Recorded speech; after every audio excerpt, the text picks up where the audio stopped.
Imagine करो school खुल गए हैं एंड तुम्हारा सिलेबस ऑलरेडी 70% डन है। No stress, no panic situation, no last minute choice कि लास्ट में ही कर लेंगे। तुम्हारी क्लास 12 को पूरा ही टफ बना सकता है यदि तुम इसको अच्छे से नहीं किए तो। If you are in class 12 and wanted to stay ahead everyone else, watch this video till the end. बहुत बच्चे सोचते हैं कि वैकेशन और ब्रेक रिलैक्सेशन टाइम है एंड दैट्स फाइन। क्लास 12 इतनी जल्दी मूव करता है ना कि हमें पता भी नहीं चलता ये टाइम हमारा गया कहाँ।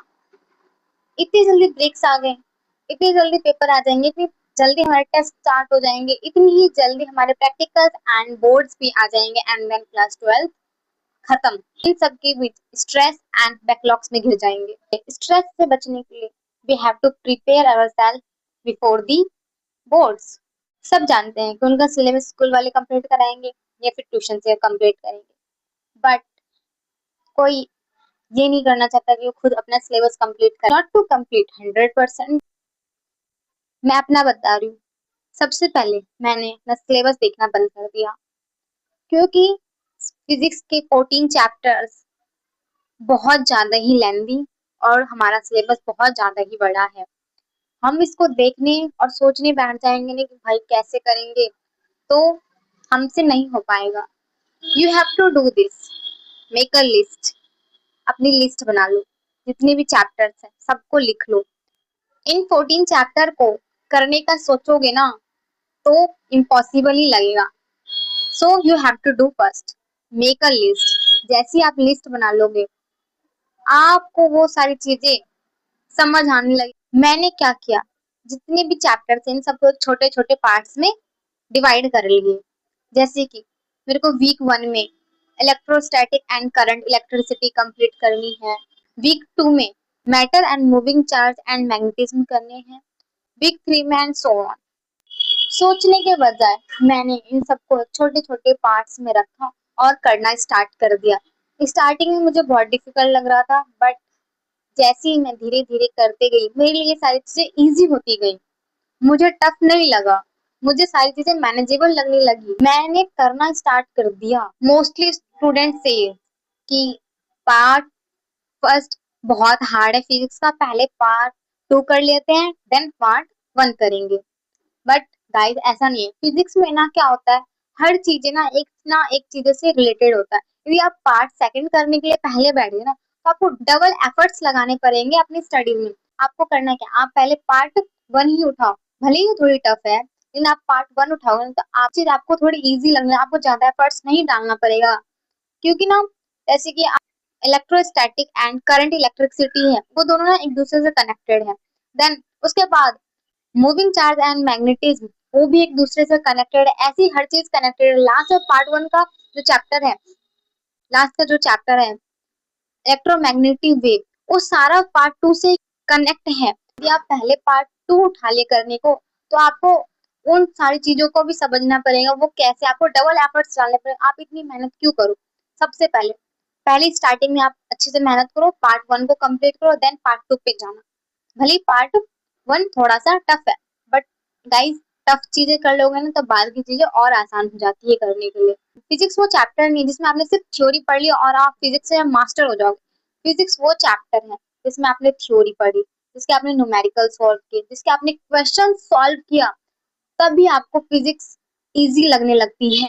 आपको ना क्वेश्चन सॉल्व करना पड़ेगा, ज्यादा क्वेश्चन नहीं सॉल्व करना। मोस्टली 20 क्वेश्चन पर डे या फिर 30 क्वेश्चन पर डे या इससे भी ज्यादा, जितना आप कैपेबल हो करने में। स्टार्टिंग में क्वेश्चंस डिफिकल्ट लगेंगे, बट धीरे धीरे जैसे आपको उसकी प्रैक्टिस होने लगेगी आपको सारा आसान लगने लगेगा। जो भी टॉपिक आपने अपने पूरे 1 वीक में कंप्लीट किया है उसको ना लास्ट रिवाइज करो, बिकॉज बिना रिवाइज करे हमने जितना भी पढ़ा है वो सारा एफर्टलेस हो जाता है, यूजलेस हो जाता है। रिवीजन वो मेथड है जिससे आप कुछ भी करोगे तो आपको उसमें बेनिफिट्स मिलेंगे। रिवीजन से हम सारी चीजें याद रख पाते हैं, हम भूलते नहीं है। मान लो कि आपने पूरा सिलेबस कंप्लीट कर लिया एंड आपने कभी रिवीजन ही नहीं की, जब आप दोबारा पढ़ने के लिए बैठते हो, जब दोबारा याद करने के लिए बैठते हो, देन यू आर ब्लैंक। आपने पूरा पढ़ा तो था, सब याद तो किया था, बट आप ब्लैंक दोबारा क्यों गए? क्योंकि आपने रिवीजन नहीं की, तो आपका सारा एफर्ट वेस्ट ही तो चला गया। आप पहले स्टार्टिंग में रिवीजन करते तो आपको वो चीजें क्लियर होती, वो कंसेप्ट क्लियर होता है, आपको एक्स्ट्रा मेहनत नहीं करना पड़ेगा, आप दोबारा फिर से नहीं पढ़ना पड़ेगा। मान लो कि आपने 6 डेज, वीक्स के 6 डेज में क्वेश्चन प्रैक्टिस की, कंसेप्ट अपने क्लियर के, एंड देन 7 डेज संडे को आपने उन सारी चीजों को क्लियर कर लिया, इन सारी चीजों की रिवीजन कर ली। एक बार रिवीजन कर लो तो आपको वो माइंड में बैठ गया। रिवीजन ऐसे नहीं करनी, हाँ जितना टॉपिक आपने कवर किया है सब पढ़ना, ओनली इम्पोर्टेंट टॉपिक से रिवाइज करो। क्वेश्चन प्रैक्टिस किया आपने, उस क्वेश्चन प्रैक्टिस को दोबारा नहीं करना, बस एक बार देख लो कि आपने इसको कैसे सॉल्व किया था, आपने इसमें कौन सी ट्रिक लगाई थी, आपने इसमें कौन सा फॉर्मूला लगाया था। That's it. मेरे समर ब्रेक 25 मई से स्टार्ट हो गए थे। इन दिनों मेरे स्कूल वालों ने 2 चैप्टर्स कंप्लीट करा दिए, electrostatic and current electricity. Then उसके बाद भी मेरे पास बहुत सारा सिलेबस रह गया था, जिसमें से मैं अपना 70% अपनी तरफ से मैं कंप्लीट कर सकती थी स्कूल वालों से पहले। सो मैंने क्या किया, जो मैंने आपको बताया कि मैंने छोटे छोटे पार्ट्स में डिवाइड कर लिए, चैप्टर्स को छोटे छोटे पार्ट्स में डिवाइड कर लिए कि मुझे इस वीक ये करना है, मुझे इस वीक ये करना है। मैं फोकस ट्रैक पर उनको करना स्टार्ट की, एंड आज मैं इलेक्ट्रोमैग्नेटिक वेव पर हूँ। अब देखो, जब मैं अभी से अपना 70% सिलेबस कवर कर ली हूँ, July in in the month of June, मेरे पास कितना सारा मंथ है, कितना ज्यादा टाइम रहेगा मेरे को रिवीजन करने के लिए, सैंपल पेपर सॉल्व करने के लिए। एंड जितना ज्यादा मैं प्रैक्टिस करूंगी उतनी ज्यादा मेरे फिजिक्स स्ट्रांग होगी। समर ब्रेक्स बहुत लेजी होते हैं। लेजी मीन्स समर ब्रेक ऐसा टाइम होता है ना, जिसमें हमें कुछ करने का ही मन नहीं करता है, बस पूरे दिन मन करता है have a fun and have a bed. बस दो ही चीज, एक फोन हो हमारे पास और एक हमारे पास बेड हो, दो ही काम हो। बट यार पता है, अपने मन में ना एक बात हमेशा रखो कि आज यदि मैं लेजी बन गई ना, तो कल जाके मुझे डबल मेहनत करनी पड़ेगी। आज आप यदि थोड़ा थोड़ा ही करोगे, तो आगे जाके जो आपको डबल एफर्ट्स करने पड़ेंगे वो आपको नहीं करना पड़ेगा। यदि आप कर सकते हो कि आज मैं आराम कर लेती हूँ, कल मैं डबल मेहनत कर लूँ, देन यू कैन डू, तब आप कर सकते हो, तब आप आराम करो, सही है। क्योंकि एक दिन के रेस्ट से हमारा प्रोग्रेस नहीं रुकता है। यदि हम सोचें कि गाइस आज आराम कर लेते हैं, कल कर लेंगे, एंड जब कल आया तब भी आपने सोचा कि एक दिन और आराम कर लेती हूँ, परसों कर लूंगी। सो ऐसा तो नहीं होगा। आप अपने मन में ठान लो कि मेरे पास सिर्फ आज का टाइम है, मुझे सिर्फ आज ही रिवाइज करनी है, मेरे को कल प्रॉपर तरीके से अपना जो रूटीन है वो फॉलो करना है, देन आप कर लोगे। लेकिन आप यदि अपने माइंड को थोड़ा भी ऐसे हल्का करोगे ना कि हाँ चल चल ओके ओके चल जाएगा, तो देन नहीं होगा, देन आपका सिलेबस 70% कवर नहीं होगा। यदि आपको दूसरों से आगे बढ़ना है तो अपने लाइफ में ना थोड़े बहुत चेंजेस लाने पड़ेंगे, थोड़ी बहुत मेहनत करनी पड़ेगी। By the end of break आप अपना 100%, 70% का 100% सिलेबस कंप्लीट नहीं कर पाओगे। जितना आपने किया होगा वो बहुत है। पहले ना मैं ना फिजिक्स के न्यूमेरिकल्स करने में बहुत ज्यादा ही वीक हूँ, जल्दी सॉल्व नहीं कर पाती, तो मैं न्यूमेरिकल्स लेके बैठ जाती हूँ। जैसे भले ही मैं गलत करती हूँ, बट एक बार गलत करूँ, दो बार गलत, तीसरी बार तो गलत नहीं करूंगी ना। धीरे धीरे प्रोग्रेस आता है किसी भी चीज में।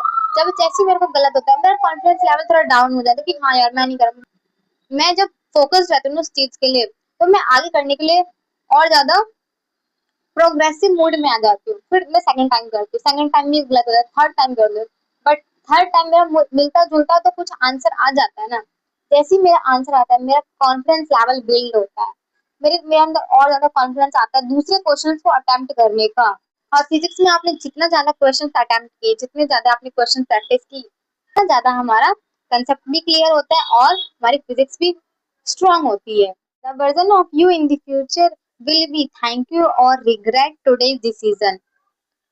So start regret करने से अच्छा है कि अपना समर ब्रेक वेस्ट ना करो, अपने समर ब्रेक को यूज करो और अपना सिलेबस जितना आपसे हो सके कवर करो। अपने 10th के समर ब्रेक सारे वेस्ट कर रहे थे, एंड देन लास्ट में 10th के लास्ट में मुझे उसका कितना पछतावा हो रहा था। एटलीस्ट मैं ये सब चीजें 12th में नहीं करना चाहती, एंड आपको भी ये नहीं करना है।